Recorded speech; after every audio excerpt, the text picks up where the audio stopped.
Arrest గురించి మాట్లాడారు. ఈ విజయాన్ని అయితే అందరూ సంబరాలు చేసుకుంటున్నారు. ఇంత ఘన విజయం వెనక చాలా కష్టం ఉంది. సో మీ దగ్గర నుంచే మొదలు పెడతాను అది. ముందుగా చంద్రబాబు నాయుడు గారి అరెస్టు, ఆ తర్వాత జరిగిన పరిణామాలు, మీరు తీసుకున్న route map, so CBN forum ఏర్పాటు చేయడం, మీరు తీసుకున్న అతిపెద్ద డెసిషన్లో ఒకటి ఏంటంటే, అప్పటికి మీ రాజకీయ నాయకులు అందరూ తెలుసు, మీరు రాజకీయ నాయకులు తెలుసు. హైదరాబాద్లో చాలామందికి జనక సమరం అంటే ఎవరో తెలుసు, కానీ మిగతా ప్రాంతాల్లో పెద్దగా ఎవరికి తెలియదు. ఎప్పుడైతే మీరు వైఎస్ఆర్సీపీ నాయకులకి ప్రచార వెహికల్స్, క్యాన్వాస్ వెహికల్స్ మేము చేయమని చెప్పి ఒక బోర్డు పెట్టారు, చూసారా? అది కాస్త విజయసాయి రెడ్డి ఏకంగా దాని మీద ఒక ట్వీట్ కూడా చేయడం జరిగింది. అంటే వైఎస్ఆర్సీపీలోనే ఒక దాన్ని ఒక పెద్ద భూతద్దం పెట్టి చూపించడం జరిగింది. సార్, మీరు ఆ డెసిషన్ తీసుకున్నప్పుడు మీకు ఎటువంటి ఇబ్బందులు ఎదుర్కొన్నారు? తర్వాత రూట్ మ్యాప్ ఏ విధంగా మీరు తీసుకుని వెళ్ళారు? ఆ ఫోరం అనేది మీరు ఎలా ముందుకు తీసుకుని వెళ్ళారు? బాబు గారు అరెస్ట్ అయినప్పుడు అండి, ఎందుకంటే తెలుగు ప్రజలు టీడీపీతో నడిచిన ప్రజలకి ఒక సిస్టమేటిక్ పోయే అలవాటు ఉంటుంది. అదే వైఎస్ఆర్సీపీ జగన్ అరెస్ట్ అయ్యంటే తగిలి పెట్టేసేవాళ్ళు ఏపీని. అలా బాబు గారు అరెస్ట్ అయినప్పుడు చేయలేదు. ఎందుకు చేయలేదని అంటే బాబు గారు నమ్మకం ఉంది, బాబు గారు క్లీన్గా బయటకు వస్తారనేది. అందుకనే బాబు గారు ఒకటే చెప్పారు, నేను క్లీన్గా వస్తాను, నేను తప్పు చేయలేదు. నమ్మారు బాబు గారు. అరెస్టులు, ప్రొటెస్టులు ఇట్లాంటివి ఏం చేయలేదు. కాకపోతే అన్నీ న్యాయబద్ధంగా, శాంతిబద్ధంగా అరెస్ట్ చేయడం, అది ప్రొటెస్ట్ చేయడం అందరూ మొదలుపెట్టారు. క్యాండిల్ ర్యాలీ అనుకోండి, ఓవరా ర్యాలీ అనుకోండి, విప్రో అనుకోండి, అన్నీ మెట్రో, లెట్స్ మెట్రో అనుకోండి, ఇంకా పలు ప్రాంతాలలో వాళ్ళ కాలనీలలో మీటింగ్స్ అనుకోండి, ర్యాలీస్ అనుకోండి, మేము అట్లా చాలా చేసాం.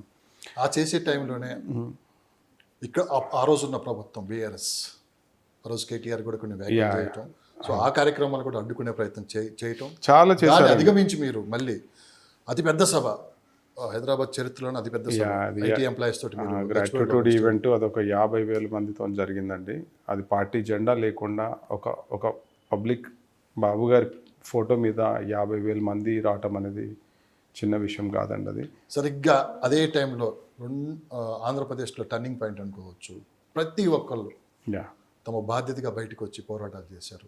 ఫస్ట్ పునాది పడింది అక్కడే అని చెప్పి కూడా అంటున్నారు. ఎస్, మనం బ్యానర్ కట్టిన తర్వాత అండి ఎమోషనల్గా అందరూ బయటకు వచ్చారు. అంటే అప్పటి వరకు అందరి ఎవరి ఇంట్లో వాళ్ళు బాధపడేవాళ్ళు, స్టోర్కి వచ్చి నా దగ్గర వచ్చిన వాళ్ళు డిస్కస్ చేసేవాళ్ళు, అయ్యో ఇది అవుతుంది, బాబు గారు ఇలా అవుతుంది, అలా అవుతుంది, ఇవాళన్న వస్తారు, ఇవాళన్న వస్తారు, వెయిట్ చూస్తూ ఉన్న టైంలో ఇంకా ఇది కాదు, ఇంకా ఇలా ఉంటే కాదు, అందరినీ బయటికి తీసుకొని రావాలి, నా వంతుగా నేను ఏదైనా చేయాలనే ఉద్దేశంతో ఆ బ్యానర్ ఆ రోజు డిజైన్ చేశాము. I don't do sales and service to YSR party leaders and supporters అని చెప్పేసి. అది ఎందుకు చేశాననే దానికి కూడా అర్థం ఉంది. ఎందుకంటే ఇప్పుడు ఒక వ్యవస్థ, వైఎస్ఆర్సీపీ ఒక జగన్ బాబు గారిని ఏదో చేయాలి, ఇంకా నెక్స్ట్ ఎలక్షన్స్కి లేకుండా చేయాలి అనే ఉద్దేశంతో చేశాడు. నేను ఒక ఇండిపెండెంట్గా నేనేం చేయగలుగుతాను, బయటకు వచ్చి ప్రొటెక్ట్ చేయగలుగుతాను, లేదంటే అందరినీ ఇన్స్పైర్ చేయాలి, లేదంటే అందరు బయటకు వచ్చేలా చేయాలనే ఉద్దేశంతో నా లైఫ్ రిస్క్ తీసుకొని చేశాను. ఎందుకంటే లైఫ్ ఎందుకు రిస్క్ మాట్లాడుతున్నానంటే అండి, అప్పుడు ఇక్కడ బీఆర్ఎస్ ఉంది, అక్కడ వైసీపీ గవర్నమెంట్ ఉంది. నెక్స్ట్ మళ్ళీ బీఆర్ఎస్, అక్కడ వైఎస్ఆర్ గవర్నమెంట్ వస్తే నన్ను పునాదులతో లేపేస్తారు ఇద్దరు కలిసి, సామ్రాజ్యం లేపేస్తారు. లేదు ఇక్కడ కాంగ్రెస్ వచ్చి అక్కడ వైఎస్ఆర్ వచ్చినా మనం అవుట్ అవుతాము. ఎందుకు అవుట్ అవుతామంటే అక్కడ వైఎస్ఆర్ వచ్చింది అనుకోండి, నాకున్న కస్టమర్స్ 50 వాళ్ళు, 50% టీడీపీ వాళ్ళు ఉంటారు, వాళ్ళు ఎట్లయినా రారు. ఈసారి ఎలక్షన్ చేసిన తర్వాత టీడీపీ వాళ్ళు వాళ్ళ ఆస్తులు అన్నీ తాకట్టు పెట్టి అప్పులు చేసి ఎలక్షన్ చేస్తున్నారు. టీడీపీ వాళ్ళు ఖర్చు పెడటానికి, షాప్కి వచ్చి స్పెండ్ చేయడానికి వాళ్ళ దగ్గర డబ్బులు ఉండవు.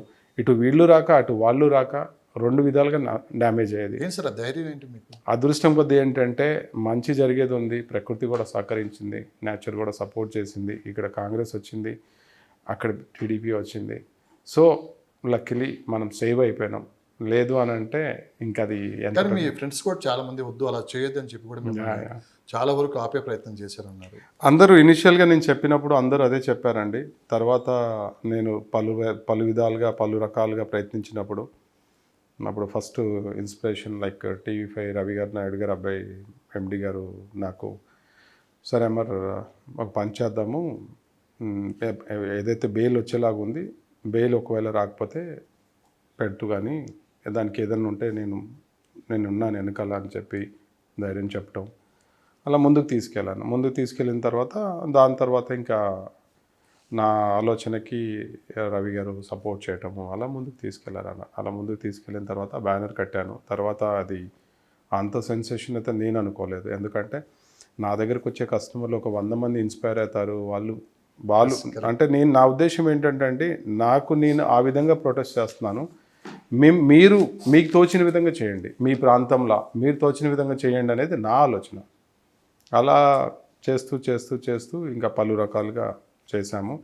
దానివల్ల ఎన్ఆర్వీస్ కానీ ఎన్ఆర్ఐస్ కానీ అంతమంది ఇన్స్పైర్ అయ్యారు. అంటే స్టార్ట్ చేసింది మనము, ఒక విత్తనం వేసాము, బట్ అది స్ప్రెడ్ అయిపోయింది. అందరూ ఇన్స్పైర్ అవటము, నాలాంటి వాళ్ళు ముందుకు రావటం, ఇంకా చాలామంది కొన్ని వేల మంది బయటికి రావటము, వాళ్ళతో తోచిన విధంగా వాళ్ళు సపోర్ట్ చేయటము, ఇంకా వాళ్ళు ఓన్ చేసుకున్నారు. బాబు గారిని ఏంటంటే ఎలా అంటే ఇంకా దేవుణ్ణి చేస్తారు, ఇంకా ఓన్ చేస్తారు, ప్రతి చోట్ల గుళ్ళులాగా అలా చేసేసుకొని ఆ వేవ్ అనేది నాకు అర్థమైపోయింది. ఇది 151 కాదు, 151కి ప్లస్సే కానీ మైనస్ కాదనేది ఒక సిమ్టమ్ నాకు బలంగా నమ్మాను. నేను అది బలంగా నమ్మాను బ్యానర్ కట్టినప్పుడు.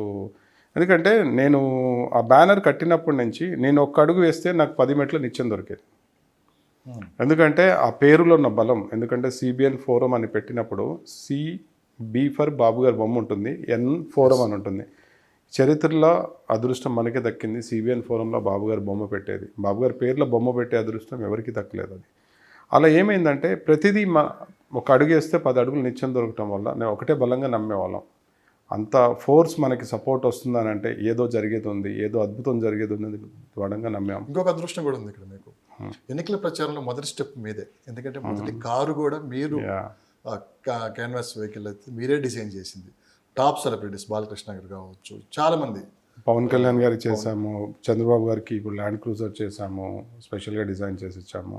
అందరికీ చేసాము. వెంకట్రావు గారికి చేసాము, పెన్నస్వామి గారు చేసాము, లైక్ చింతమనేని గారికి, ఉదయగిరి సురేష్ గారికి, అందరికీ చేసామండి. లైక్ కుప్పంలో వెళ్ళి బాబు గారి కాన్స్టిట్యున్సీలో అన్ని వెహికల్స్కి ఎల్లో చేసాము, శ్రీకాంత్ గారు ఎమ్మెల్సీ ఆధ్వర్యంలో. అలా అలా వాళ్ళు పలు రకాలుగా ఏపీ మొత్తం ఎల్లోమైన్ చేసాం వెహికల్స్కి.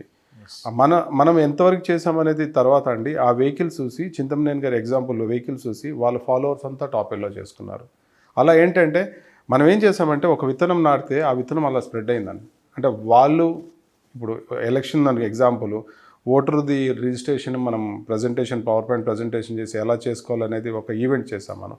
దానివల్ల ఏమైందనంటే అందరూ ఇన్స్పైర్ అయిపోయి పలు రకాలుగా వాళ్ళ ఏరియాస్లో వాళ్ళు చేశారు. అట్లా ఏంటంటే మనం స్టార్టప్ని అందరూ అలా అలా అలా ముందుకు తీసుకెళ్లారు. సోషల్ మీడియాలో ఒక ట్రెండ్ క్రియేట్ చేశారు. యా, మీ వెహికల్స్ ఎక్కడ పెట్టినా కానీ చాలామంది అభిమానులు కూడా అంటే ఇవే మెయిన్ మనకి ఆ వెహికల్స్ డిజైన్ కానీ రాష్ట్ర చరిత్రలో ఎన్నడూ లేని విధంగా ఈసారి మీరు స్పెషల్ డిజైన్ చేశారు బాలకృష్ణ వెహికల్ గారు కావచ్చు. చాలా ఎలా అనిపించింది సార్ మొత్తం? అంటే ఒకసారి ఓ పక్క ప్రచార బాధ్యతలు, మరో పక్క సిబిఎన్ ఫోరం బాధ్యతలు, మరో పక్క ఒక స్పెషల్ వెహికల్స్ డిజైన్, ఎలా సార్ ఇదంతా మీకు ఆ టైం ఎలా? యాక్చువల్లీ ఆ టాస్క్ ఏంటంటే అండి, వాళ్ళు వైఎస్ఆర్ వాళ్ళు 4-5 సీట్ల మీద స్పెషల్ టాస్క్ పెట్టారు. బాలయ్య గారిది, పవన్ కళ్యాణ్ గారిది, బాబు గారిది, లోకేష్ గారిది. అప్పుడు వసుంధర మేడం ఒకటే టాస్క్, ఎట్లయినా బాలయ్య గారికి 1% కూడా డిస్టర్బ్ కావద్దు. అప్పుడు ప్రపోజల్ ఇచ్చాము, ఒక వెహికల్, ఒక బాధ్యతగా వెహికల్ చేద్దామని డిజైన్ చేశాము. అప్పుడు ఆ వెహికల్ స్పెషల్గా వసుంధర మేడం గారు దగ్గరుండి పర్యవేక్షణలో చేశారు. అంటే మనం చేసిన వెహికల్ ఇంటికి తీసుకెళ్ళి ప్రజెంటేషన్ ఇచ్చాను. అంటే ఇలా ఉంటాయి అన్నప్పుడు తను ఇంప్రెస్ అయ్యి బాలయ్య గారికి ఒకటి చేద్దాం, మనం ఒక వెహికల్ చేద్దామని మనకి ఇచ్చారు ఆపర్చునిటీ, చేసి ఇచ్చాము. తర్వాత తను కూడా ఎలక్షన్ అయిన తర్వాత కూడా తను ఒకటే మాట చెప్పారు, చాలా బాగా అయింది ఆ వెహికల్ మీద చాలా ఫొటోస్. ఎందుకంటే దాని మీద వచ్చిన పిక్చర్స్ కానీ వెహికల్ డిజైన్ కానీ యూనిక్ అండి.